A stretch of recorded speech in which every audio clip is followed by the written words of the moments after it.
And it's Monday and we're back. It's the Vacuous Perspective. I'm Val and Nate. It's been a thing, hasn't it? It's a thing. The podcast. Yeah, 50 episodes in the tank. No Plus one. more milestones for a while. Oh, yeah, I see. Because you know how milestones work, right? Yeah. Age is a good comparison, right? The formative years don't count. The real first milestone is 10, isn't it? It's the double dig. Yeah. You go on double digits at 10. I remember I ran around the house because I was 10. Double digits. It's a big deal. Next big one in Australia, you'd say is probably 18. Is that right? Milestone. On that note, after the 10 episodes, we actually celebrated it in that if you go to the 11th episode. Yes. Maybe I was a week late. Maybe it was the 12th. Right. But I crunched the numbers. I used the transcript from all the first 10 episodes. To find out things about how many times things we say. Yep. Celebrities we mentioned the most. I think it was Tom Cruise. Will followed Smith. up Will Smith. Yeah. For obvious reasons, Tom Cruise, the biggest star on earth. Will Smith, I think it was Slapgate, right in the middle of Slapgate. So he copped a few mentions for sure. And this is before Tom Cruise's Top Gun rework. What do you mean rework? He's been reworked for ages. How so? Well, all the recent-ish Mission Impossible movies, he's a stud. And he's an old man, but he's still studding it out. Somehow and studly. So the he Top doesn't Gun age. reboot, remake, whatever they did, makes perfect sense for current day Tom. Tom's ready to go on that. No problem. Yeah, and then he pulled in $1 billion. First $1 billion. Is that right? I think so. We talked about Wouldn't it. I think. Avatar We 2 talk about so many things and I just forget about them. But wouldn't Avatar 2 have done pretty well? I didn't see it, but apparently that would have I done didn't see it. pretty well. What was it? Water World bullshit. What? Avatar? Yeah, it was real watery, the way, wasn't it? Yeah. Something about water. Yep. I And didn't see it. And then we had so yeah, milestones, right? 18. That's the next one you'd say, right? Is that right? Yeah. Is that what you'd say? Yeah, get a nothing beer in you. else. Maybe 13 because you're a Drink a teenager truckload of now. beers. Yeah, I think, I remember 13 Teenager? being kind of big where you sort of like, you the go word from a teen. child to. Yeah, something in between. And then 21, you'd say, is a big one. Apparently that's a big one. That's a milestone. I think it's only because of America, really. But we do it in Australia here too. Yeah, we do. 21's a big deal. Huge. So already in the first 21 years, we've had 4 milestones. And then guess what? The next one is 30. 30. That's a big one. Yeah, but you're comparing it to age. If you're playing cricket, you're not doing anything exciting at 30. I don't know what you mean. Like you don't get to 30 runs and then you start telling everyone about it. No, that's true. You're used to using age as a milestone. Yeah, You do age. have, I had a 30th. Yeah, exactly. Sometimes And then it's a presumably the thing. next one is the 40th. That's a big deal, apparently. Mm. And then after that you got which we just did, the 50th. It was quite the celebration. If we're talking cricket, if we're talking podcasts, then 100's next, the century after 50. Yeah, and if you're using age as the metric, then our career is almost over. Yeah, no, 60. If we were doing age, then 60 is a big deal. 60 is a big deal. I mean, we're going to be lucky to make 100 if we're treating it like age. Yeah, unless we go biblical on it and we can do 3,000. like Moses. Yeah. Like Moses was 800 or something. Didn't they all live to 800, 900? They were sort of like Yoda. Yeah, they were Yodering. Wasn't there a couple of dudes that lived a bit longer than that? Or was it mainly around the 800, 900 mark? don't know I if wouldn't any be of them surprised made it. if they based it off the Yoda thing. Not the original text. I'm talking about the Star Wars stuff. It wouldn't surprise. That makes perfect sense. Okay, so I just You're disconnecting Googled- a lot. Should we be worried about this? Oh, don't think so. No, I'm all plugged in and everything. Okay. Yeah, we'll see. Unfortunately, I just Googled oldest dude in the Bible. Yeah, Methuselah? Or is it Moses? Yeah, Methuselah. How do you know who that is? The Methuselah. son of Enoch, the father of Lamech, and the grandfather of Noah. Yeah, so he's in that good line of people Important that line. ended up Very repopulating. important. Yeah. Oh, yes. Yeah. It died at 969. Too young. It's a good innings. Gone too young, if you ask me. He was still zipping around. He still had his license. It's impressive. That's impressive stuff. And so what do we have to look forward to in the future? 100. Let's go big. Then after that, it's 200 though, or maybe you just do 500. I want to beat Methuselah. Yeah, Methuse. I want to do 970. You're really stuck on the age thing though, aren't you? I am. Right. You got me going on it. Well, we'll see how we go. That's a long way down the track. But maybe if we do an episode a day, do you reckon... Speed it up a bit. Yeah, you could get it done in a few years. Do you think the fans would be upset if we did an episode a day? I think they might be. I don't know. Because the poor fans, if they call us a fan, they probably want to listen to all the content. If we have any of those, I'm not quite sure. I doubt it. But daily. Yeah. Daily. They'd have to not have a job. Yeah, it becomes a gig at that point. I had an email, not in my capacity as Nate, just as my regular self, right? And it's to celebrate the 50th anniversary of Pink Floyd's Dark Side of the Moon at Scitech's Planetarium. Oh, that's local. Yeah, okay. Bit of a plug. Wow, I'm pumped. $40. Sounds all right. It's on, I think we need to go. There's an 18 plus thing. I don't know why it's 18 plus. It's rated. There's a 5 o'clock one that's a 16 plus event. And then there's a 6:45 and an 8:15 that are 18 plus. Like what would be in the imagery that would require an 18 plus rating, do you think? Maybe it's licensed. Is it licensed or can you drink booze there? Yeah, it doesn't say. Okay, it says it's not a Scitech product. The show features strobe light effects that can be vertigo-inducing. Yeah. IDs, proof of valid Scitech membership. Wait. Why do you have to have... Yeah, obviously you don't need that. Oh, there's an on-site bar. There you go. Okay. That's cool. So they've got the 18 sounds plus fun. one for the people who want to booze up when they want to go. And you got the one for the kiddies. I don't recall what the Scitech Planetarium is, or if I've ever been to it. The big dome thing. Is it cool? I don't know. I haven't been there in many, many, many moons. Oh, well, I'll touch base with you about that. I think we're on. It's on a Thursday though. Yeah. That's fine. So the Dark Side of the Moon album itself had some pretty wild records associated with it. Yeah, of course. Yeah, it was in the charts for a record amount of weeks. Yeah, I actually haven't looked into this, but I'm sure Wikipedia will have a few stats on it. Well, of course. It's such a ripping album. It's so good. Yeah, it's up there. Probably one of my favourites, yeah, for sure. When do you reckon it was released? What? When do you reckon it was released? Oh, I should know this. I'm going to say it's either 73 or 77. It is 73. I thought maybe the 50-year anniversary would give get it away. You about it. Yeah, give it away. The maths. Yeah, no. I always get 73 and 77 confused. So 73. Yeah, bang on.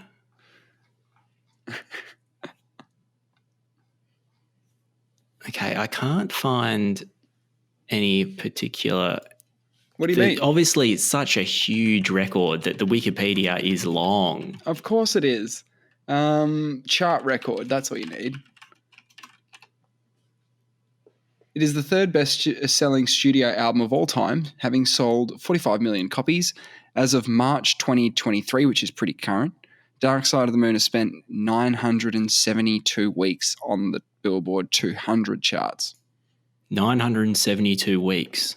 Yeah. That's nearly a decade. Well, yeah. Wait, that's nearly 2 decades. My maths is terrible. Yeah. 10 is 5, yep. So you've got 2 of them. Yep. So was it still in the charts in the late 80s? Yeah, No. and well, up to 93 almost. Holy 20 years, moly. right? So, yeah, 20 years. It's wild. That is impressive. It seemed, I guess everyone just needed to have a copy of Dark Side on hand. 45 million copies. Yeah, it's pretty good. I've got a copy. You got a copy? I don't have a copy, no. You've done the thing, I think we've done it together, where you queue that up at the same time as The Wizard of Oz. Yeah, it's fantastic. For a For bit about of 25 synchronicity. minutes. Yeah, probably. Yeah, the first, it's money and maybe us and them. Yeah. No, it's basically up to actually, and including money. So Well, definitely money is the no. I'm crux. saying everything up until money is money, and money is great, and then it's not as good after that. Money's great because money's when it goes Turns colour. Yeah, and blows her mind. Yeah, it's amazing. But Pink Floyd works with just about anything. You can pop Dark Side of the Moon onto pretty much anything and it'll work. Yeah, you put a snowboarding highlights video on in the background and have Dark Side of the Moon cranking, and yeah, it's the best thing you've ever seen. Yeah, you just mute whatever the hell they picked in their snowboarding video and put your thing on. I used to do that with Baraka, you know the movie Baraka, which is already a movie without dialogue. It's that visual sort of documentary style. And you put music onto that, anything you want, and it works because they're both amazing. They work together. I actually haven't made it all the way through Baraka. I've started it twice. You just get the gist of it, don't you, after a while? Yeah, it's just scenes. It's just life. It's people. But you know it's different... progressing. I didn't know what to progress to. Well, it begins by showing sort of, landscapes. Hey, here's the land. Yeah. Goes, here's the animals. Then they say, here's humans. And then they start going, okay, well, here are cities. And here are I remember some bigger cities concepts and stuff. Yeah. Does it end in space? Given that that's the thing I would send to the aliens, like that's what I used to describe Baraka as. If someone had no idea what the planet Earth was, you could show them Baraka and they'd know about the landscape, the vegetation, the animals, the people, the cultures, the cities, all that sort of stuff, the technology. You learn a bit about everything. Probably need to make it all the way through. But I think they made a second one. So yeah, really? I don't know. I think they did. It reminds me of the golden record on the Voyager probes in that respect. Yeah, with Sagan's voice on it and Beethoven and shit. Hey, I think there's a Carl Sagan documentary in the works. I think it's called Voyagers. I don't know if they've landed on that name. It's in its infancy. It's going to be directed by Seth MacFarlane, the creator of Family Guy. Yep, cool. Okay, and he's doing a thing on Sagan? Yeah. It's I think it's like a dramatized sort of documentary of his life. They've cast I don't know who he is, Andrew Garfield. He's the Spider-Man guy apparently. Yeah, they've cast Spider-Man as Carl Sagan. Okay, and great. someone called Daisy Edgar Jones to play Druin. Well, that's the last name of his missus. Like, I don't know, or his girlfriend at least. Druyan. Druyan? Druin. Probably. So that in the Voyager spacecrafts were also around Dark Side of the Moon times. They were in 1977. So it could have gone up with them. They could have put Dark Side of the Moon on there in lieu of the golden records. Or you think that's a better idea? Send that. Well, I mean, it was in the charts for 2 decades. It is some of what the best we have to offer. If you're putting Beethoven up there. Most people haven't even heard of the golden record. Yeah. Plus there's instructions on how to build a record player on the golden record as well. So, is there? Yeah, that's the concept, is that there's instructions to build the thing to play the message back. But if they're playing the message... What do you mean? Don't they already have the device? No, it's not playing any message. It's got grooves in it. It's a record. It's a vinyl record. But if they're reading data off the record... Who? The aliens. So you're saying... They're not. So No, there's instructions. The record, the There's instructions. No, not verbal instructions, visual instructions engraved onto the record itself to say, here's how to build. Okay, I thought you meant there's instructions, so you play the record, and there's instructions how to build a record player. I'll be like, that's kind of putting the cart before the horse a little bit. Yeah, they would have sent it up and go, fuck, wait, bring it back. Have those guys at NASA actually thought about this? They've really fucked this one up. All right, they'll have to. It's a PR nightmare. It's an absolute PR nightmare. It's a gold-plated 12-inch copper disc created with global images and messages to be included on each of the Voyager 1 and Voyager 2 probes as a greeting from Earth. Hello. Just crash it somewhere into Europa or something. Send it. So there's no release date for this thing, but it's going to be on Disney Plus. Yep. Hey, it reminds me, there's a movie and a book called Contact. Have you seen or read the book? Oh, it's fantastic, isn't it? Have you read it? That's based on. I haven't read it. That's Carl Sagan wrote it. Yeah, he wrote that. Yeah. Yeah, so that's why. But it was. So hang on, have you read the book or seen the movie? I've only seen the movie. That's fine. Apparently, I reckon the book's probably. I don't know. They probably did a great job. You love the movie though. I did love the movie, but that's one of the Matt McConaughey's. That's one of his early non-rom-com hits. True. Yeah, that's true. And Jodie Foster's in it. Yes, she's that's the right. main character.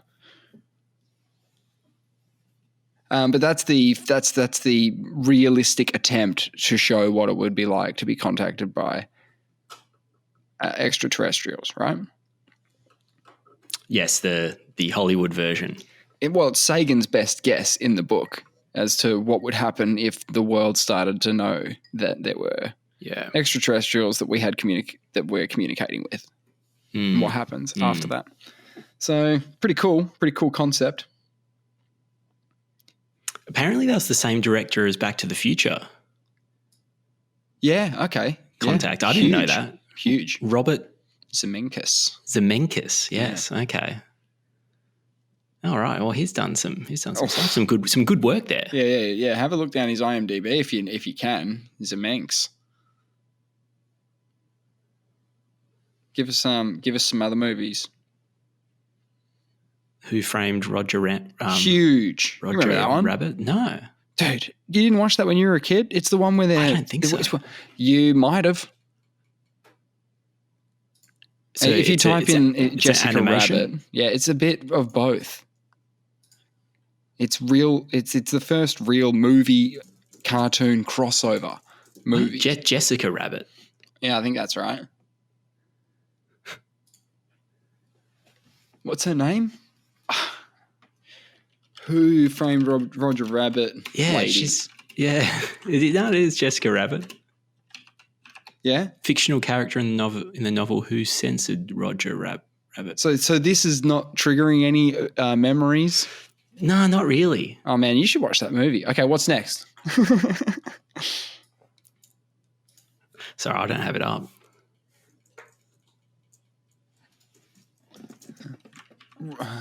What's his name? Robert Zemeckis. He's like, top. He's done a lot of movies, man. All right, let's have a look. Back to the Future. We already knew that. As Forrest director, Gump. did he do Forrest Gump? Oh, he did Castaway as well, so that makes sense. Bit of a Tom Hanks guy. All right. Back to the Future. Who Framed Roger Rabbit? Death Becomes Her. Classic. Forrest Gump. Contact. Castaway. I don't know if Polar Express was a big deal, but it must have been. What do you mean by him being a Tom Hanks guy? Well, he picked him up for Forrest Gump and then Castaway. Okay. But he liked what he saw. Yeah. It happens. Tom Hanks was in the news actually this week. He thinks he's doomed to be resurrected by AI. Doomed to be resurrected yes. by AI. Let's have a think about that. What does he mean? Well, he says it's currently possible for him to pitch movies in which he'd be 32 years old from now until Kingdom Come. He's saying anyone can recreate themselves at any age, by way of AI or deepfake technology. Yep. More or less. He says he could be hit by a bus tomorrow and that's it. But my performances can go on and on and on. Yeah. If he signed all the things, if he signed all the paperwork, yeah. Someone has done that. There's been people who have done that. Bruce Willis just did it. Wow. You know, we're talking about him being quite sick. Yeah. So he's given the sign off for people. He has. How does that work? How does that work? Can I use him? Can I just be Bruce Willis now? No, because you have to pay the license fee to the Willis's, well, to Willis and his estate, right. Assuming he passes away. Right. No, it sounds like it's interesting because we may have the first forever actor. Yeah. We may have already had them. Presumably there's enough material of someone like Leo, for example, who's going to continue through time. Like maybe Tom Hanks is he's a bit Bruce worried Willis, about it. They can keep making Die Hards forever. He's already done it. In that case. Here we go. Washington Post. Bruce Willis has not sold the rights to his face. That's what his agents told the press. He's not done that.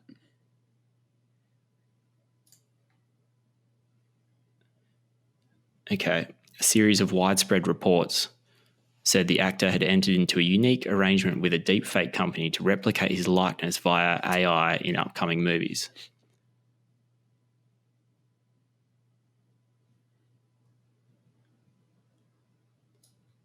Okay, the actor has denied entering into any sort of long-standing contract with Deepcake, a Russian outfit that says it makes digital replicas of celebrities.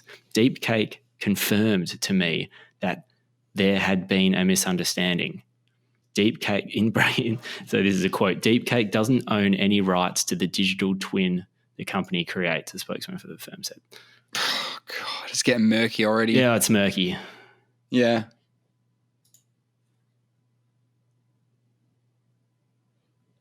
I mean, the internet was pretty scary when it first happened, so AI is going to be much the same.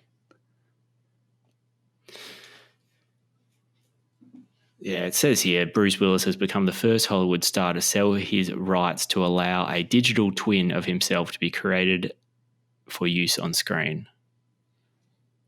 Yep. But then there's a lot of articles saying that he hasn't sold his rights for deepfakes to replace him. So I think there's a bit of nuance to it. Sounds murky as fuck. But Bruce has sold a part of him, it seems. Okay. He has parted with some rights.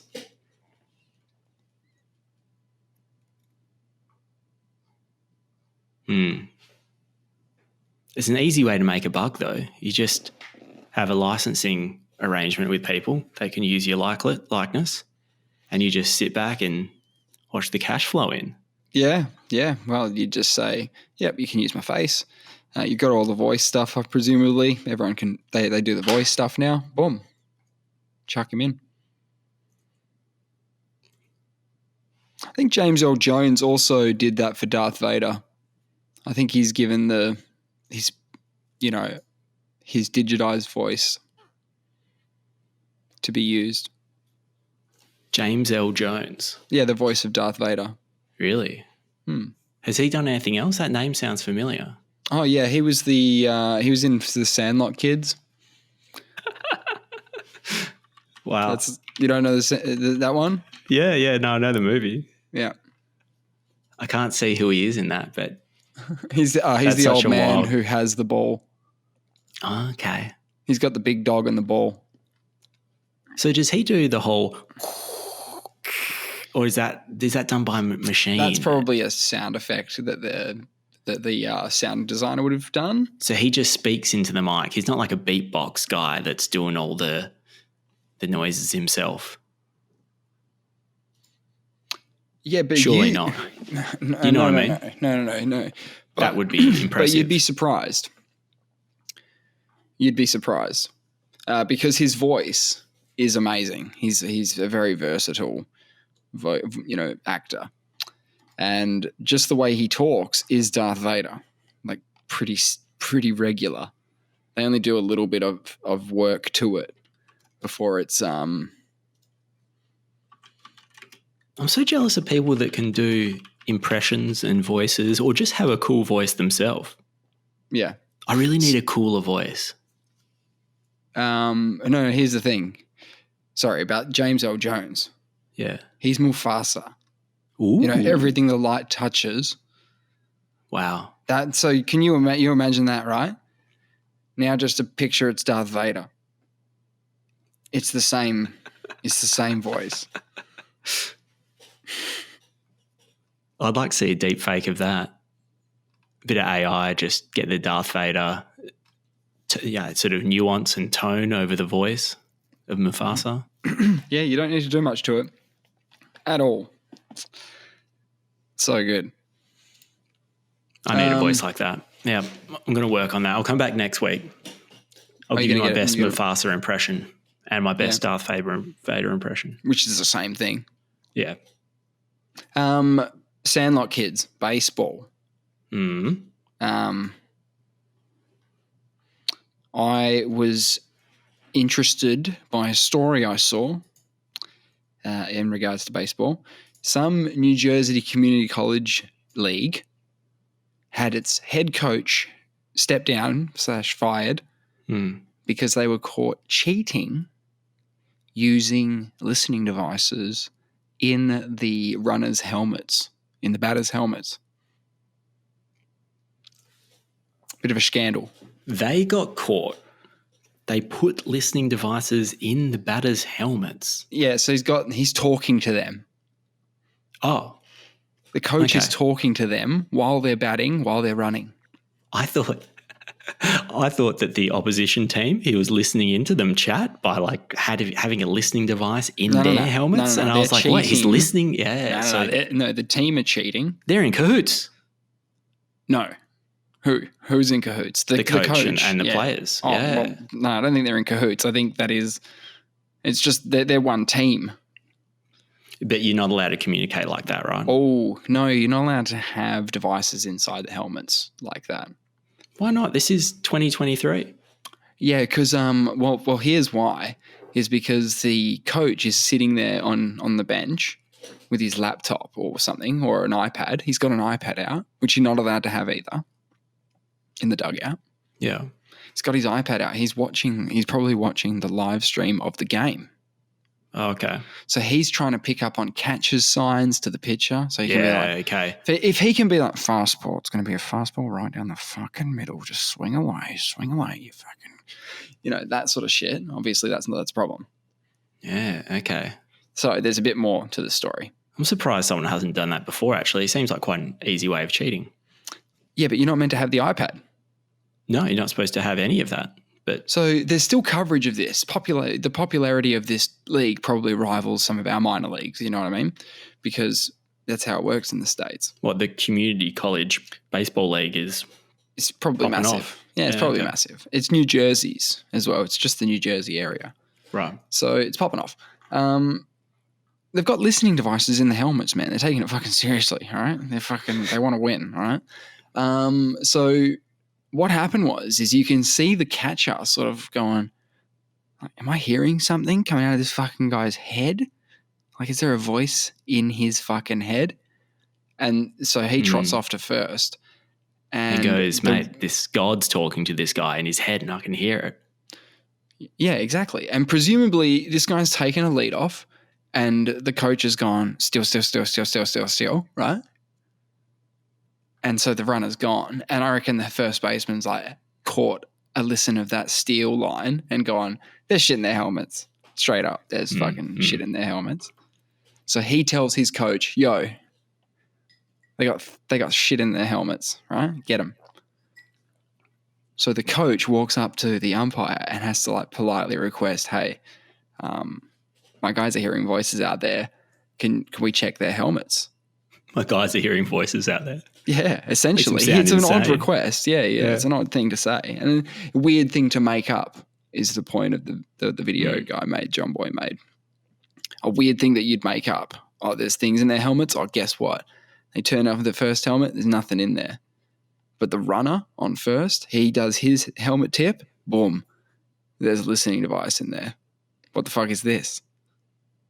They're going, what the fuck is this? He says, we just use it in practice. And he's accidentally just taken it out. That's his argument, that they use it in practice, yeah. Yeah, they just use it in practice. Mm. So the coach, the umpire goes up to the coach and says, hey, look, I had a look. And they say they just use it for practice. And the coach is, no, the dude's heard voices. They're using it now. This isn't practice. Well, he was just taking the player's word for it, was he? I don't know about that from an umpire. That's like when the Australians got caught with the sandpaper in the ball and just going like, no, I just had some sandpaper in my my pocket and I was popping the ball in there. Is that what they went with? They didn't say that. They owned up to it because it was so obvious. But it's so bad. That's another good cheating scandal for sure. The umpire goes, oh no, okay, yeah. So he brings the other umpire back and they're like, hey, what do we do? They're saying they're using it now. This ain't practice. This is the game. So he makes a phone call to his superiors, just going, hey, what do I do? And they say to take them out of the helmets. No one got ejected. Nothing. No penalty was applied. No one was ejected. That's super weird. And the game went on. And then the coach got sacked a couple of weeks later, I guess. Okay. I reckon the punishment should have been no helmets. They can't have helmets anymore. No, can't trust them. Can't trust them. Helmets off. Sorry, guys. They have abused the right to have a helmet, and they don't deserve. But surely, with the focus on concussions these days, we should be looking out for them. They're quite young people. We should probably make sure that they're protected. No, fuck them. No. If you're going to put listening devices in it, you're taking the piss. No helmets for you. Rest of the season. Or helmets with communications devices for everybody, right? That's the other solution. But no iPads. It seems like the iPad is the problem you have, which seems fair enough. But because the catcher, right? You play baseball, so you know what's going on. The catcher does little hand signals. Hand signal between his legs, though, right? Mm-hmm. So it's hidden, like right in his crotch. He's like, popping fingers. And stuff. Batters can sort of sneak a peek sometime if they're, you know how if you look down at the urinal, it's like, if you were looking down at the urinal and you went for a slight right peek, right? Yeah. That's what they can do. They can be like, I want to see. Copping a digit. I want to just see a little bit. You could spot a digit if you had to. Exactly. Yeah. But how do you know what it means? Well, if you spot enough digits, you get a flavour for what's going on. You're like, he does when fastball is, 2 and a 1. Yeah, but it goes to show you how the lengths you have to go to cheat in baseball, like to get an edge. How do you cheat in baseball? I talked about one ages ago where the management were pumping air when their team were hitting and stopping the air flow when the opposing team was hitting. Wait, pumping air where? Air, it would have been one of those fucking things into the stadium. Yes, air to make the ball go further. Yes, it wasn't to make it's climate control stuff, but they were using it in a way that would decreasing benefit the pressure. Yeah. Well, no, it's not because it's not a dome.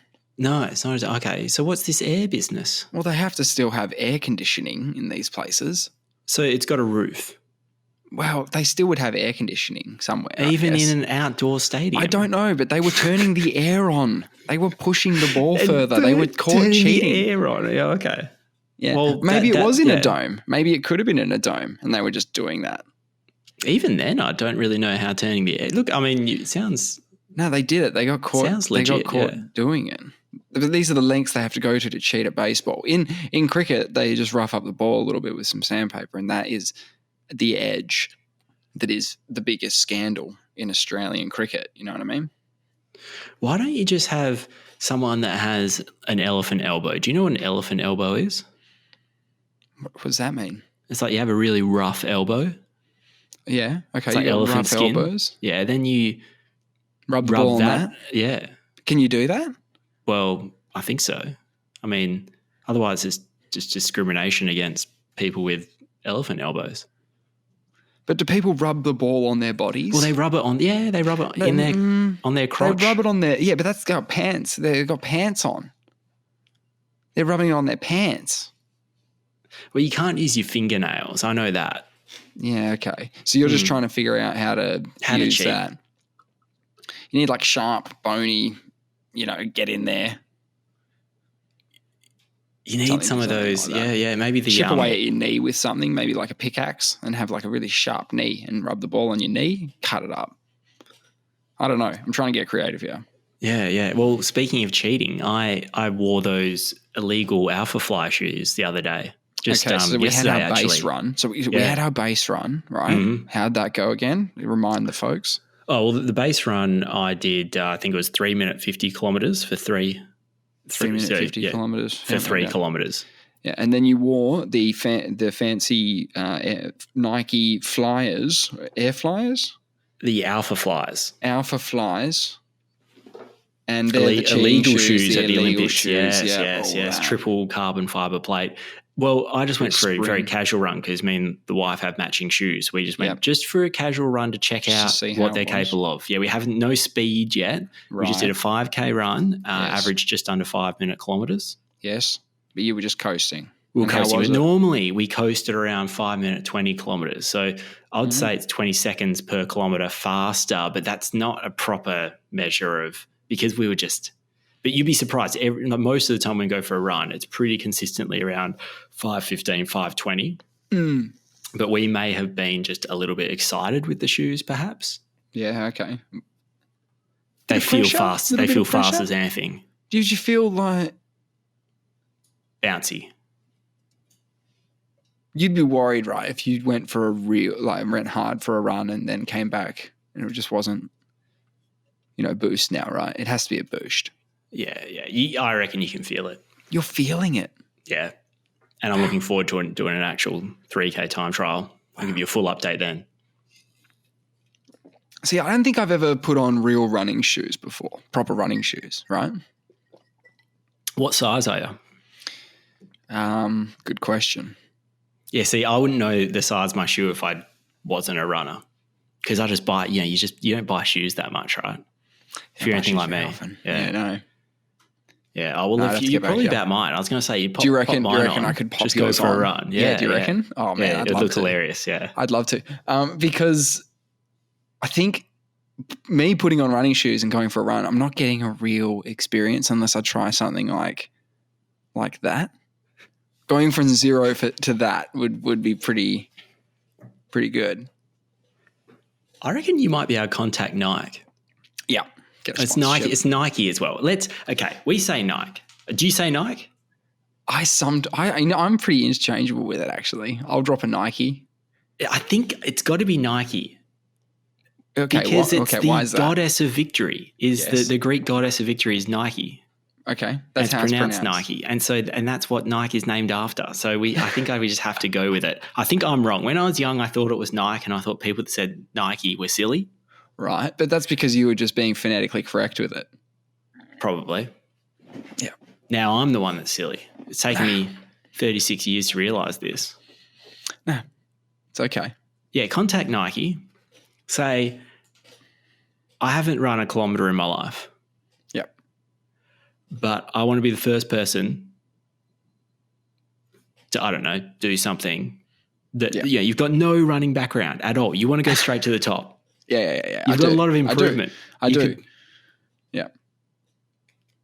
My goal is to be one of the best runners in the world. If not the best. That's my goal. You could improve more than anyone. That's what you could do. Yeah. Because you've got such a low base. Hey, where was this community college? New Jersey. I thought so. Just this week, a 4.6 billion-year-old meteorite fell into a house in New Jersey. A 4.6 billion, that's the age of the solar system. A rock punched a hole in a New Jersey house, Just fell in there, just popped in. That's crazy. But that would have been a small, it would have broken up a lot. Yeah, these things are pretty slow. I think people have this idea that the meteoroid comes in and it's going to leave a massive impact crater. Once they get down to a certain size, the wind resistance is so high that it's just kind of like a rock falling out of the sky. I don't think it's, if it hits you on the head, it'll kill you. Dead, yeah. But, I mean, when it goes through a home, it, takes out a couple of tiles and whatnot. So it fell into a residential home in New Jersey's Hopewell Township. And it's been a scientifically confirmed meteorite, a rare one, 4.6 billion years old. What's it got in it? It's of a class called stony chondrite. Fuck, that sounds like a good one. Chondrites are primitive rocks that make up 85% of meteorites found on Earth. Most chondrites found to date have been discovered in Antarctica. Only rarely does one crash in populated areas. Wow. That's why it's rare. So it's 15 by 10 centimetres. Punched 2 holes in the ceiling and was still warm when it was discovered by Susie Kopp in her father's bedroom around noon. 15 by 10 centimetres. So it's not very big. No, it's like that still does a lot of damage. A small book. Yeah, but that sounds like it's getting through a house. Oh yeah, it got through a house. Yeah. Can you imagine turning up to work the next day and they're like, "Oh yeah, how's your weekend?" Yeah. Yeah, it's pretty relaxing. Just stayed in. 4.6 billion-year-old rock crashed in my living room. Yeah. No biggie. Good. How good. Do they get some money for that, you reckon? Some compo. Like a museum's gonna want that. Oh, I thought you meant like compo from. Oh no, you wouldn't get that. You think you would? It's yours, right? You think you'd be able to sell it to someone? I'll buy it. I'll buy it if you're out there. If you need a willing buyer, I'm your man. Yeah, it'd be nice to own something from outer space. It's a nice thing. Speaking of space, I was listening to JFK talking to one of his dudes and the current NASA administrator it must have been 1963. Yeah. Fascinating stuff. Yeah. What's he got to say to him? Oh, it's a good chat. Wait, so JFK, where'd you come across this chat? On YouTube. Okay. So they didn't count on like all their conversations being chucked on YouTube in 60 years' time. It's interesting though. It's good that they have. Okay. So who was recording it? Well, just what about we'll listen to it and we'll sort of let it play. Yeah. Sounds good. Well, hello, Luffingham. Hello, little boy. Oh, this is good ASMR time for that. He's just come back from a walk. Here we go. Oh, Luffingham.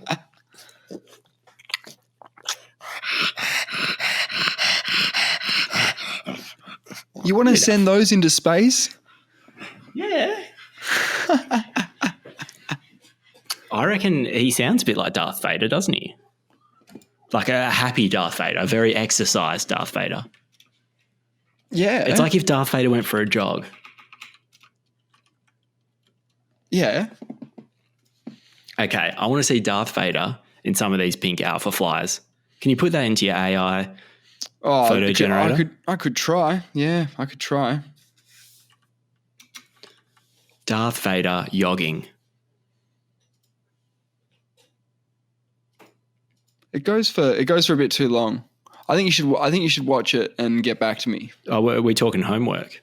Yeah, no, it's 4 minutes of homework though, so it's barely brilliant. homework. No, brilliant. Yeah, homework. And there's a bunch you can listen to. There's a bunch of phone calls that you can listen to.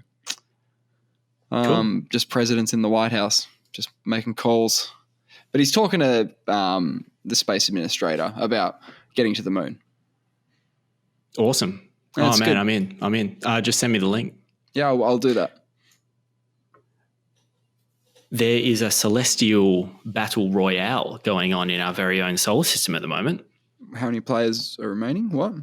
There's two. There's two that I know of, but we have a brand new champion.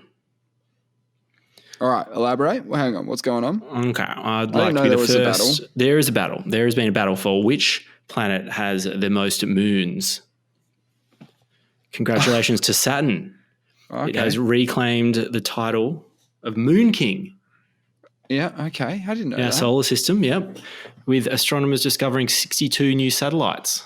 62 new ones. Yep, bringing the How do we total not know to about them already? 145. And the classification of a moon, it has to be certain size, obviously, to be considered a moon. They do, and they have to have been observed over a long enough period as well to make sure that they're not just a passing asteroid doing a bit of a flyby. That makes sense. Okay. And they've got so it's the first planet in the solar system to crack 100 moons. Wow. So Jupiter, that we know of. Jupiter was the previous moon king. Yeah, and how many moons did it have? Must have had around 50. It's got 92. What? That's a lot. And so they had to find a lot on Saturn for them to be able to take that, for him to take that moon title. Yeah, it seems weird that like it jumps from 80 something to 145. Yeah, but so Jupiter took the title off Saturn in February this year when 12 new moons were found. Wow. That brought the total to 92. Saturn was obviously sitting around, what's 145 times 62, was sitting at 83. So the battle's still going? The battle continues. But so Jupiter could reclaim, is that what we're saying? It could. It was a devastating blow to the former champion. Yeah, right. So these astronomers detected these moons from 2019 to 2021, but they had to watch them for a while to officially change the classification from a suspected moon to a confirmed moon. Because I think the other day we were talking about Saturn's moons and Jupiter's moons and the boots on dupes, right? Yeah, boots on dupes. Yeah. And I said I don't know how many moons Jupiter has, but let's say 12. Is that what you said? That's what I said. I don't know why I put numbers to around things. that as well. I would have guessed that around 12 as well. Yeah, what's a big number? I was like, 12 seems like a lot of moons. And we're visiting 3 of them. So we're visiting, 25% of them. Great. So there's irregular moons, 121 irregular moons, in fact, around Saturn, and 24 regular moons. Yeah. So I'm guessing regular is in terms of their orbits. Precisely. So an irregular moon just has an elliptical orbit. Yep, captures like a something or other flying by, pops it in its orbit. And then the more regular ones, who knows how they form? We've gone into the formation of moons and things. There's probably a lot of ways, but they have a more regular orbit, like our moon, pretty circular. Amazing. Now I feel weird that we've just got one. Yeah, I always think of the planets would have a moon. You think of having a moon, but really we're just because we have one moon doesn't mean other planets only have one moon. No, and Jupiter and Saturn are much bigger than Earth, obviously. So they may be entitled to more moons. I don't know. There might be. Why doesn't the moon have a moon? I reckon the moon have a moon. That would be pretty badass. Well, we're sending up things to orbit them. We've got our unnatural satellites. Yeah. We've got a bajillion things orbiting artificial us. Satellites, yeah. We just keep sending shit up there. We just keep sending shit up there, man. So there's 3 classifications of irregular moons, or 3 groupings: the Inuit group, the Gallic group, and the Norse group, all taking their names from those different mythologies. Yes, okay. Apparently the Norse group are all rotating or orbiting in the opposite direction to the other ones. They think there may have been a collision spraying out material in the opposite directions. Yeah, that seems pretty irregular, doesn't it? It's very irregular. Yes. And just a lot of categorization. I don't know. I thought just a moon's a moon. I don't know. These white coats slapping labels on them. Yeah, they got to find a way to divvy them up. I mean, it's concerning though, because what if a moon's put in the irregular Gallic group? But you saying, but it's actually a regular moon. What if it identifies as a regular Inuit? Yeah. Wow. Yeah. Just doesn't seem right, does it? Labeling these like this, just slapping labels on them. Yeah, no. Got to cross that when we get to it, though. And Saturn's rings, actually, this week there was a discovery about Saturn's rings. If we're going to go to the Moon King. Yeah, wow, all hail. All hail the Moon King. They have analysed 163 grains of dust from the Cassini orbiter. I think that's crashed, but when it was operating, it every now and then it would pick up a little piece of dust, analyse it, and send it off back to Earth for the white coats. Send it back. Do they really send it back? The data, not the piece of dust, the data. And they have concluded that the rings are a very young 100 million years old.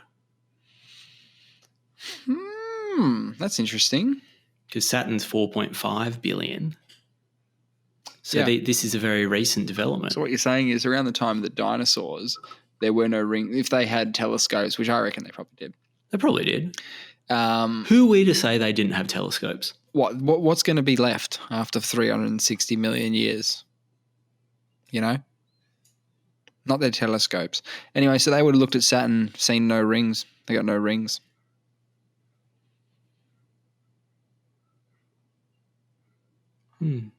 Little hat, little sombrero. They would have been very confused when they looked up at some point and then all of a sudden it had these little ears on it. I like that it was like 360 million years. None.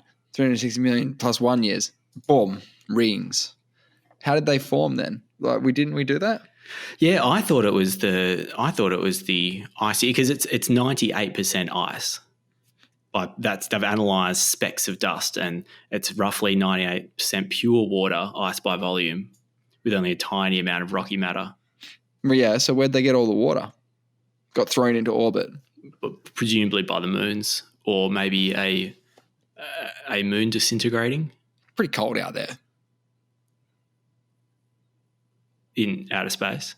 Yeah, no, just around that as well, around Saturn. Saturn's pretty far away from the sun. It's pretty chilly. So Cassini first arrived in 2004 and collected data until it was purposefully crashed into the planet's atmosphere in 2017. Wow. The cosmic just crashing dust, shit. Yeah, just crashing things, contaminating perfectly good worlds with our tech and bacteria, fucking toilet paper. The cosmic dust analyzer, which was shaped a bit like a bucket, scooped up small particles as they whizzed by.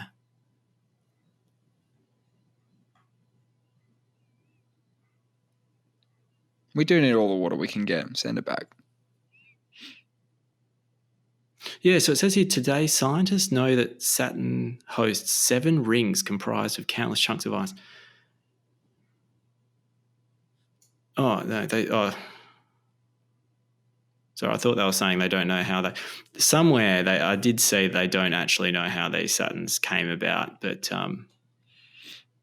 well, the fact that we only just discovered that they thought that these were originally 400 million years old, but now confirmed 100 million.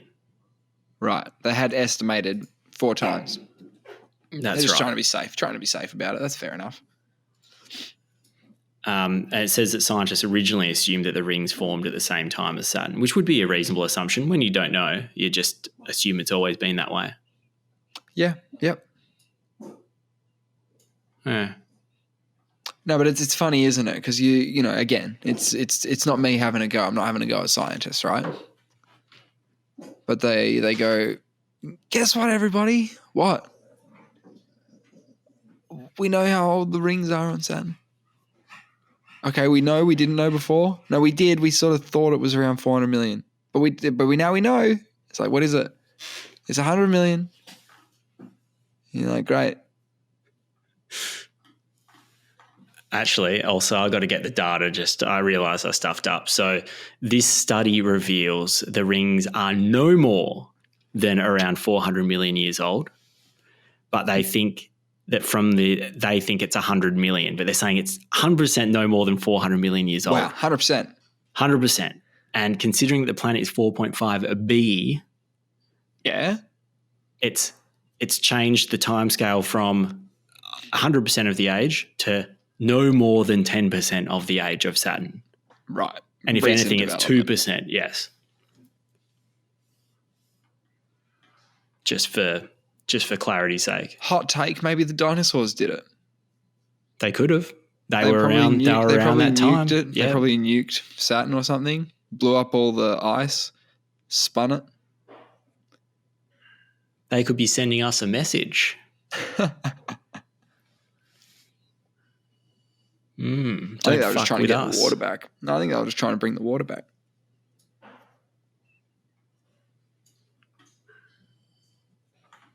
Well, we are up to no good as a species. We're trying to bring back this telescope back to life. This Spitzer telescope is out there.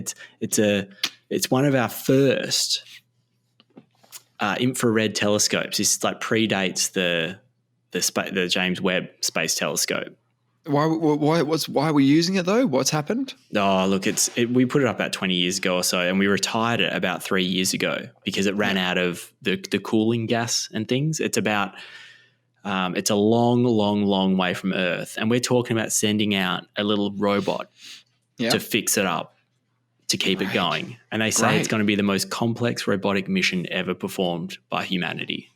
Fantastic. So what? It's going to be controlled? I don't know. I don't know why they're doing it. I had a quick look at this article. I couldn't figure it out. I was like, why are they doing it? Why are they going to fix the telescope? Well, we got the James Webb, like a far superior telescope. That's what I was thinking. But they say I think it's in different locations, so you can kind of cross-check, get different perspectives on things. So the concept of fixing it or just setting up another one? Why aren't we just setting up another one? Oh, because this one is 2 astronomical units away. So 1 astronomical unit is the distance from the sun to Earth. Yeah. This one is 2 astronomical units away from us. So it's a very, very, very long way away. Yeah, but you either send up a robot or you send up a new one. Yeah, and it has to do the same journey, right? Exactly. I think we need to contact NASA. Why is that? I think you're onto something. What, just send up a new one? Yeah.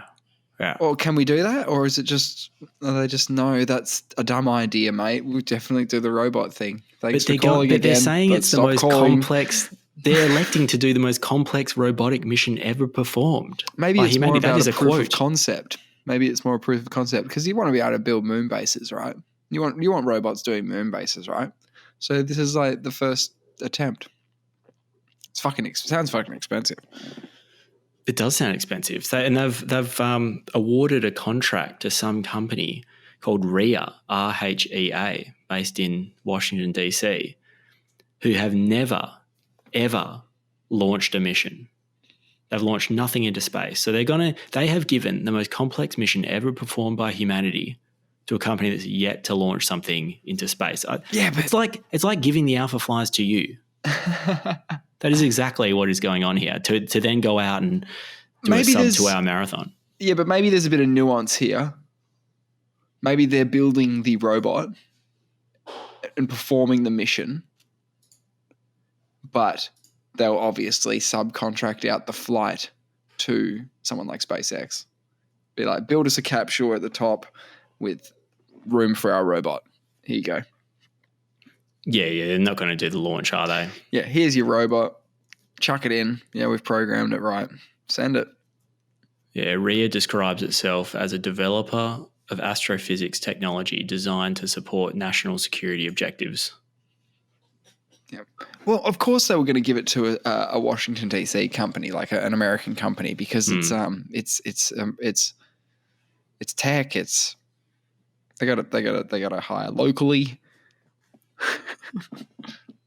It's amazing the amount of money they sink into these things. I really think we need to start some kind of space-related company. Just start signing those contracts, promising a lot of things. Yeah. A lot of companies you can get off the ground without even launching. You don't even need to launch. Yeah. Or you don't even need to have a successful launch. You get some contracts. Have you heard about this beer called Barley Legal? I haven't. There's this brewery called Black Flag, Yeah. And it's been copping an absolute flogging this week Right. because they released this beer that's 18.1%. And they've marketed it as, quote, something to tell your friends about. Right. It's called Barley Legal, and it's the label looks like the Pornhub label. Right. So I've used similar sort of font and colours and Iconography, stuff. Sure. Yep. And I think it's kind of funny.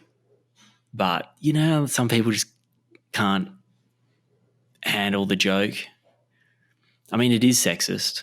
Well, I mean, it is and it isn't. Probably is a little bit. But, I mean, it's just a beer.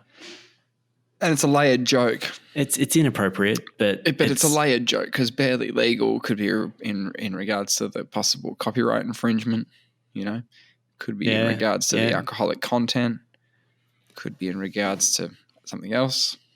I mean, I think it's trying to be pretty lighthearted, but they've pulled the beer. What was the problem?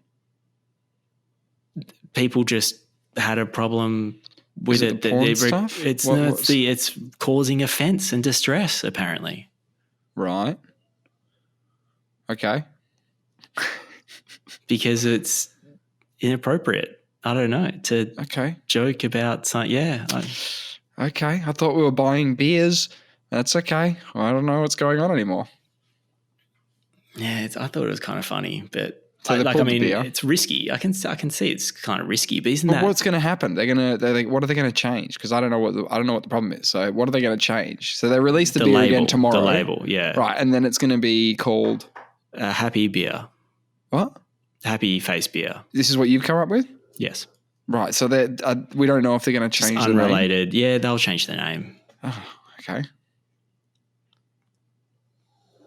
Yeah. Okay. I don't get it. Yeah. Maybe I'm missing something. Well, I mean, I think it's just that it's just over 18 and it's something to tell your friends about. And it's, I don't know, a beer they're marketing as being desirable. I don't know. Yeah, okay. The problem is it is legal. Yeah. That beer actually sounds... It is very laid because, I mean, a beer of that percentage, holy shit. That's what I'm saying. That's what I think. That's all my brain went to. Barely legal 18% or whatever you just said. I'm like, yeah, obviously, because the max percentage of beer would be that. That's the max. They should probably bring in some regulations to restrict beer. Well, that's probably the max, and that's why they call it barely legal.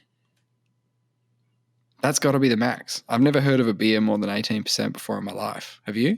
No.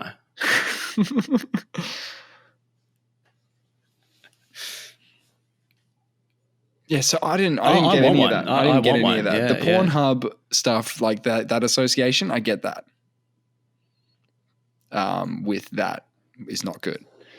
But no, my brain was, because you said 18% first. You were thinking, that's all I thought about. Holy shit, that doesn't sound right. Yeah. That sounds illegal to make a beer with that much percentage. Apparently not. Apparently it's fine.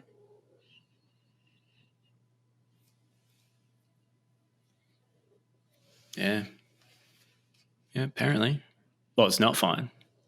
No, it is. It's not fine. No, well, apparently. Yeah, okay. Yeah, so I take your point.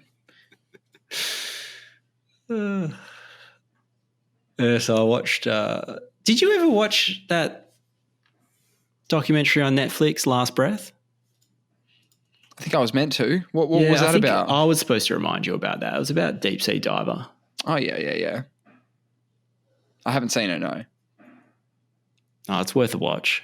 I'm going to leave it. I'm going to leave it for a bit more homework for you. Right, Another I'll get on really to that. Scary situation. I did start something else. Yeah, go on. Well, what'd you watch? No, I can't remember now. You go on. I'll remember. It's called the Volcano Rescue from Whakaari. Mm. I'm not sure if I'm pronouncing that right. It starts with WHAKAARI. But for some reason in Maori culture, WH is pronounced F. Yeah. Always freaks me out. I don't know when you're supposed to use the F pronunciation and when you're supposed to use the WH, but maybe you look at a word, if it looks kind of unusual, like this has two A's next to each other. I don't know too many words with two A's next to each other. Or maybe you start invoking the F at that point. But it's you may recall in 2019, late 2019, around COVID, when COVID was first making an appearance in the news, there was this island, also goes by the name White Island, that had a few tourists on it when it went up, and it released a whole bunch of steam, ash, horrible gases. Right. And it was a bit of a disaster, really. It's a pretty confronting documentary. Wow. So it's an island, volcano goes off, there are people there. Yeah, fuck. Yeah, they're hanging out near this, like an acid lake that's always bubbling away. Oh, great. So they take a boat out. It's about an hour and a half on a boat. Mm. There was 2 tour groups of about 25 people. One of them was pretty close to the acid lake in the middle when the steam and everything started billowing out. They just got horrendously burnt. Oh boy. It's pretty tough to watch, because what's weird now is every time that there's a disaster, there's going to be a Netflix special and there's going to be footage of the actual event. Yeah. Yep. So now when things happen, like the Turkey earthquake, the first thing I thought is, man, that's going to be some really hectic film of these things. Like, it's really kind of scary. Before, you just have dramatization of events and Hollywood versions of what may have happened, like Dante's Inferno with old mate Pierce Brosnan. That's what I see a volcanic eruption to be. Dante's Peak. Dante's Peak. Yeah. The lava's chasing them. It's all pretty comical in a lot of ways. But what really happened was just 2 to 3 minutes of steam, a big plume pouring out of this thing. It was actually beautiful from a distance. It's actually a really beautiful sight. But then, when you're up close and personal, it's like, it's not as good. No, not as good. Sounds terrifying. It's pretty wild, but I mean, it's worth checking out just because it's pretty interesting. Interesting as well. I mean, everything's horror. Last Breath is also horrifying, but for different reasons. Great. Just fill it up with, the horror. I like to watch stuff before I go to sleep. So there you go. That should be good. Hey, you mentioned something last week. Speaking of horror. Yeah. What's that show on Netflix you were watching? It's called like Cabinet something. Cabinet. Yeah, I was Googling it. I can't remember what it's called. Yeah, something about a cabinet. I've watched another 3 episodes or so of that. Is it worth? Yeah, they're interesting. Yeah, because I hear that's a bit of a horror, isn't it? Yeah, I think you could class them as like horror serials because they're standalone stories. It's not an overarching story. Each episode is a complete story. Yeah, and would you recommend? Yeah, I'm in the market for anything. These kind of things aren't my jam. Shouldn't you watch something like tried and tested and proven? Is that not tried, tested, and proven? Something like The Storyteller. Remember The Storyteller? Jim Henson's The Storyteller. No. Is that on Netflix? No, it might be on YouTube though. I'll see if I can find an episode of this show for you to watch. And there's almost a guarantee that I've showed it to you before, but it's the story of a bloke who meets death, basically. Mm. But I'll try and link you that because that is such a worthy watch. And it encapsulates a lot of what these shows are trying to do today, which is tell a story in one, in 20 minutes or 40 minutes. Did a really good job. Okay, and it's got I'm totally puppets keen. From Jim Henson in it. Jim Henson's puppets. I don't know who Jim Henson's puppets are. He made all the puppets. Well, like Muppets. Yeah, he did a lot of the. Yeah, I think so. How do you get known for making all the puppets? He's the only puppet guy. He's the only puppet guy. Yeah, he's the one. only puppet guy. Man, that's talk about making something your own. Hang on. Let me get him. I want to be the puppet guy. Okay, so yeah, Muppets, Sesame Street, all his work. He did the storyteller, this guy that meets death. Is this the link? No. So the show was called Jim Henson's The Storyteller. Oh. And it had his puppets in it and stories that he told, like fables. But he was Yoda. Like he made Yoda. He did Yoda. Yeah. He is the puppet man. Yeah, he's the puppet man. The puppet man. Yeah, I forget Yoda had to be a puppet. Yeah. When Star Wars was created, they weren't doing CGI. Yeah, well, he was still a puppet in like episode 1, and then they CGI'd over that because George Lucas loved to change stuff after the fact. So over time, it just became a better digital version of Yoda. What, they CGI'd over the puppet that they used? Yeah, even in episode 1 in 1999, they made that one, and Yoda's in that one. In there, he's a puppet. And then later, they changed him, like much later. Oh, so they released years it. later. Yeah, right, they released then they it did with like puppet. a special edition. Whatever they do. Because every time you click on it, if you were to get a new Star Wars thing, you're getting a current release of Star Wars, which is not the OG versions a lot of the time. Ever. Never. Was it episode 2 or was it episode 3 when Yoda did some really cool things with the lightsaber? Some people think it was cool. I thought it was like really bad. That's episode 2. Jumping around like fucking somersaulting. Yes, because you wouldn't be able to do that with a puppet. No, that was all CGI. Jim Henson would have had that would have been a nightmare for him. I don't think he lived quite that long.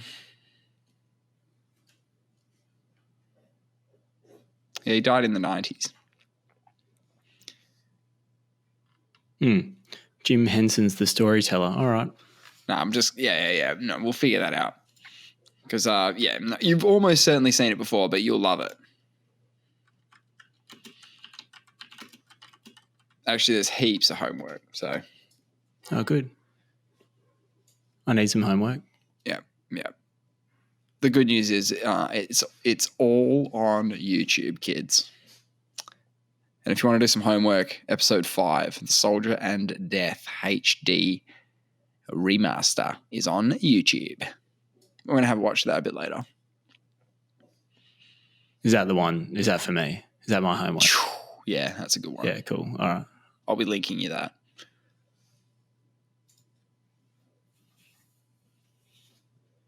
All right. You're a Dave Chapelle man, are you? Oh, yeah, I like him. I've had trouble. About his stand-up or? Yeah. Yeah, I haven't seen all of his new stand-up. No, I haven't seen his new stuff. And to be honest, 1 or 2 of his previous stand-ups, I hear is the best. I hear is the GOAT. One of the GOATs, if you can say that.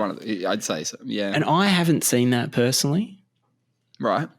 I haven't noticed that. I haven't seen enough of his. And from what I've seen, I just don't really want to. I don't prioritize watching his stuff. But I watched Sticks and Stones on the weekend, and that was pretty damn good. That was pretty funny. That's a more recent one, right? I think it was a few years ago. Yeah. But he doesn't work all that often, so it's probably one of his more recent bits, right? Yeah, okay. I need to watch all his stuff so I can actually have an educated view on him. I thought it was pretty good. I was really happy with it. I think most comedians, as they get older, they get better, though, as well. Obviously, they keep doing it. They get better. Like George Carlin was still going to the very end. He was doing his best stuff on the way out, which is crazy. On the way out. How did he pass away? Oh, he was in his 80s or something, man. So was it illness or? Yeah, I don't think you just get to die. No one just dies these days. Damn. You don't get to die. How funny is it that what you hope for is just dying in your sleep? That's kind of the best possible situation. Death, please. Wake up you don't wake up, but you didn't even know you were sick, kind of thing. You just died. What It sounds all right. percentage of people die in their sleep? Oh, yeah. It's a good call. Oh, well, 1 in 8 people who die from heart disease will die in their sleep. Similarly, 25% of strokes occur during sleep. Okay, well, that's not really – that sort of taken – So that doesn't wake you up? it's not as so in general, your chances of dying in your sleep are fairly low if you don't have additional risk factors. So I don't think I have any additional risk factors for heart disease or stroke. So I'm probably unlikely to die in my sleep. That's depressing. So you got to work on that a bit, man. How can we fix that? Heart disease, maybe what isn't cholesterol? Yeah, maybe is eat that a lot. Is that really? Bacon I don't know. And stuff. Yeah, bacon. I don't know. Yeah. Is that the usual thing? Cookies and bacon. See, I thought when you die in your sleep that your body's just so sleepy. Yeah. So tired. Yeah. That it just goes, this isn't, I'm just going to go to sleep now. We've done the calculations. Tomorrow's going to be shit. Let's bounce. But then it seems like that you actually die of, cardiac arrest or you actually have a medical issue just whilst you're sleeping. Right. It's just timing. Yeah. I could drink more. Right. That would help, would it? Apparently. Get some of those Barley Legals, 18%. So what are those? So how do people die? What are the most...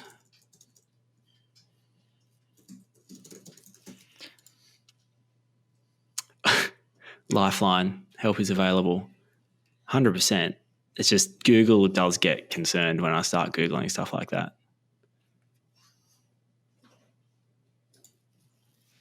Fucking heart disease.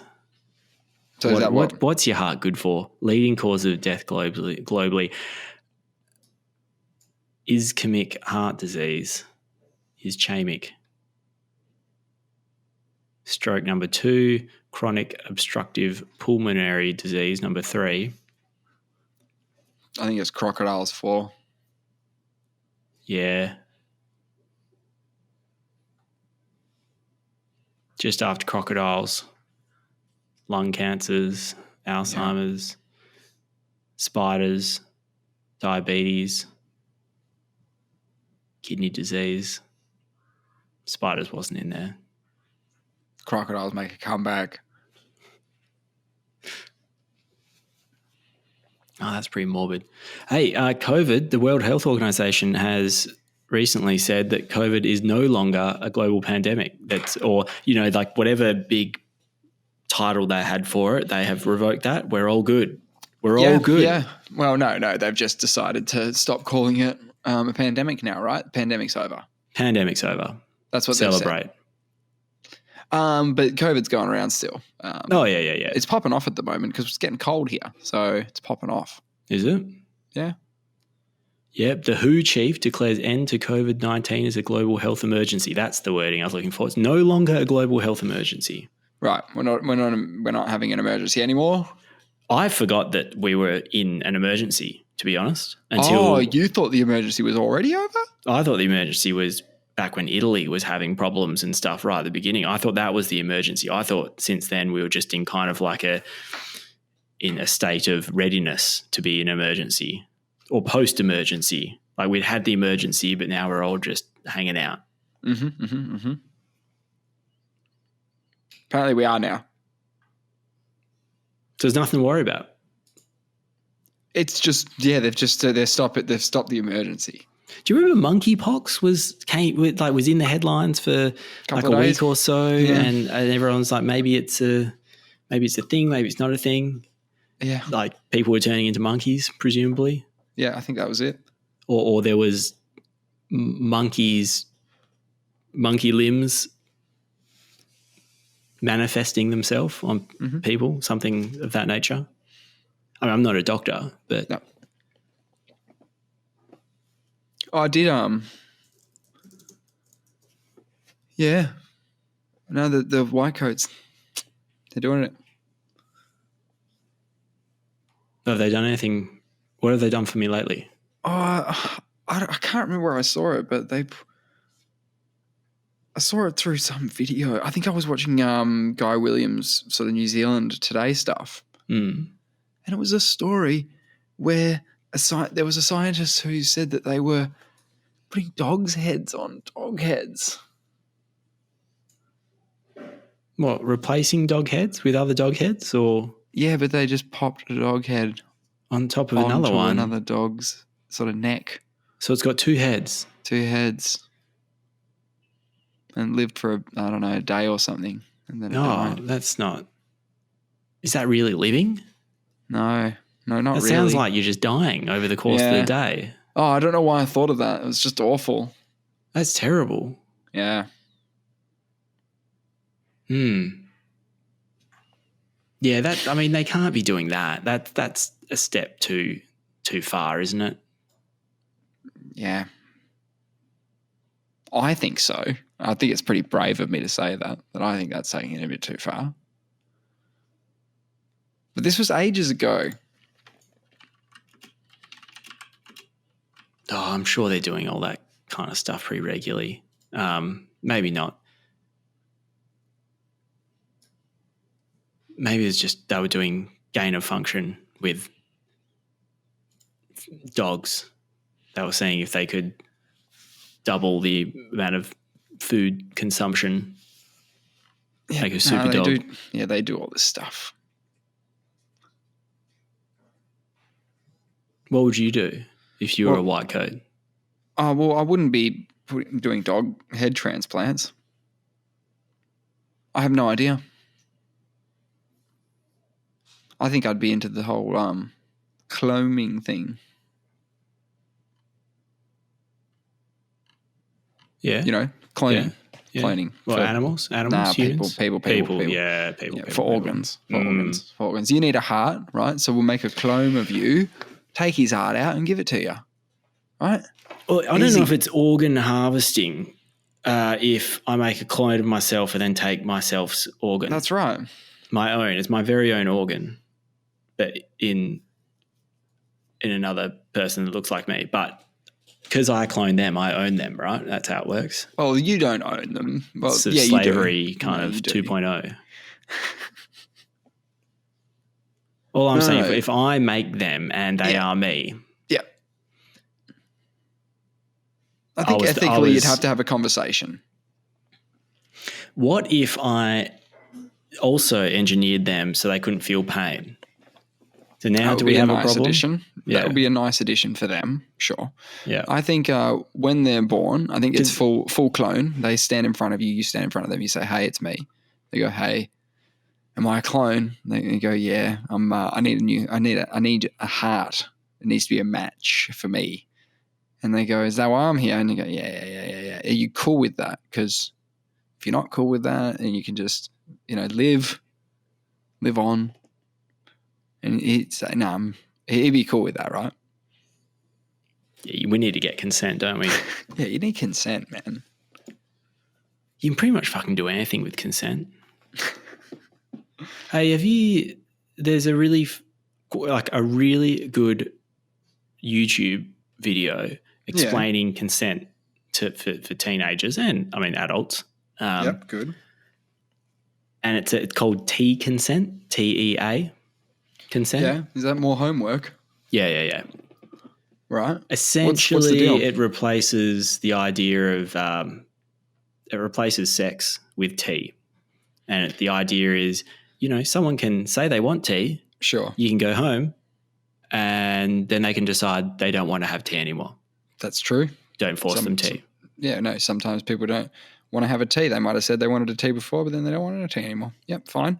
And it just makes so much sense. It's a little cartoon stick figure drawing thing. I think I heard about it when it was released. Yeah, it makes a lot of sense. I think a lot of people have seen it. If someone doesn't ask for a tea and you bring them tea, they didn't ask for tea.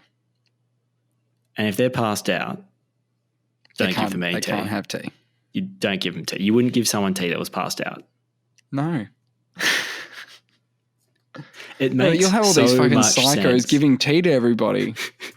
It's like, no, just give tea. I always give tea. Oh, no, you come over my place, I'll give you a tea. Have a tea. Force feeds everyone a tea that comes over. Or people start getting confused that sex means tea. Like, would you like to come in for some tea? And then they come in. That's how you lure them in. And then they come in and you're like, are we getting naked or what? And they say, no, I'm just here for the tea. And you're like, oh, you actually wanted a tea. Well, fuck. All right. Yeah, tea around here is just a euphemism for anal. Yeah. Yeah. Someone said to me the other day that they want a latte with 2 sugars. And what does that mean? What the fuck does that mean? I mean, what about if someone you offer, you say, would you like to come home and have a tea with me? And they say, can I have a week extra hot espresso martini? Black tea? Yeah, just dip the tea bag in straight out. Don't just one dip. Don't. That's strong enough for me. Oh, the weak tea. Yeah. Weak tea. Yeah. What does that mean? I don't know, man. I don't know all this tea stuff. If someone asks for a weak tea, I'm just saying that you put the tea bag in and you take it out really quickly. Right. Don't let it ruminate in there for too long because you'll make the tea too strong. They can't handle it. Right. Got it. I'm talking about tea. I am actually talking about tea. That's just yeah. And if make a someone weak asks tea. you to, well, obviously you try to fulfill their request as best as possible. If they ask for a weak tea, don't give them a strong tea. They didn't ask for a strong tea. They wanted a weak tea. What if they want a green tea? They can have a green tea. A matcha green tea. I actually have a matcha green tea. It's got the matcha powder in it. This green sort of powder. It's supposed to be like a very powerful. What's it do? I think it's a anti-inflammatory matcha powder. Health benefits. I mean, it's a skewed search, but 7 proven health benefits of matcha tea. 7 proven ones. And I can't see an asterisk anywhere in that title. So they're confirmed. High in antioxidants. Yeah, that's the one. It's rich in catechins. Yes. Okay. May help protect the liver. That's not the that's fact not that it's number 2. Proven. Yeah, may help. That may is not 100% proven. Does. That's not a very compelling article. Yeah. What do you mean may? Number 3, boosts brain function, but that is not prefaced with the word may. So that is a confirmed. If you use principles of statutory interpretation, that is a confirmed health benefit there. Great. Definitely boosts brain function. Phew. Oh, number 4 though, may help prevent cancer. Jeez, may. I don't like those odds. Anything may prevent cancer. May promote heart health as well. May. So it might do a lot of things. It might. Well, not just that. It's 100% proven to may do those things. Is anything you're doing 100% proven to may help with anything? No. No. Drink more green tea because the possibilities are maybes. 6, helps you lose weight. 7, matcha tea is very easy to prepare. That's a tick, is it? Yeah. That's proven. That's not a health benefit. That's just, it's easy to prepare. Yeah. That's more of a practical tip. It's convenient. Well, you're not going to hurt yourself. You could burn yourself. I mean, they don't go into that, do they? No. May get burnt. No, they wouldn't. But as always, moderation is key. That's what the article says. Although matcha is brimming with health benefits, more is not necessarily better. Wow. So that's the most honest thing they've said so far. Usually it'd be like, guzzle it down, get as much down as you can. Get it in ya. Stop it. Have a bit. Then have it again later. Have a bit. Wait, see how you feel. Yeah, so I get a matcha tea. Green tea, litres by the litre. The other tea I like is South African tea, rooibos. Okay. Rooibos. I think it's pronounced rooibos. Okay. I don't know how the South Africans do it, but rooibos is Good stuff. And that does a bunch of other stuff, or might do some other stuff. I'll see what their benefits are. Rooibos. It's ROOIBOS. Oh, mate, it's rich in antioxidant content. Again, what? Wow, tea? more. This is why people love tea. This is why. And what are they good for? Antioxidants. They, I believe it's like it helps with cancer and things. Antioxidants reduce free radicals in your body, which I think are the free radicals. I don't know. What's a free radical? Isn't that banned? Yeah, that's what I was thinking. Don't give up. You got a reason to live. What is a free radical? No, they're new radicals. Oh, they are. They were the new radicals. Okay, yeah. Free radicals are unstable atoms that can damage cells, causing illness and aging. Free radicals are linked to aging and a host of diseases. I'm pretty sure antioxidants are the natural enemy to free radicals. Okay.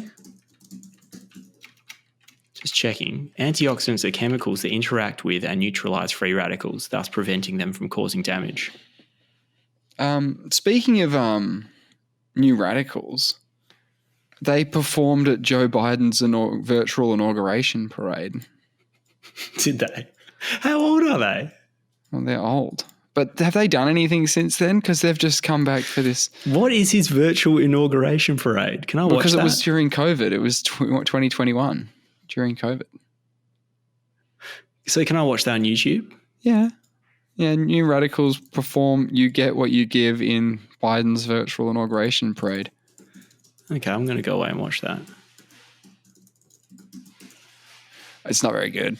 But that is all we have time for today. I'm not going to watch that. I've got too much homework to do, yeah. Bit of homework. We're going to talk about The Storyteller, a couple of documentaries. It's all on the agenda for next week as of right now. All right, stay free, radical. New radical. And free. And free, yeah. Do that.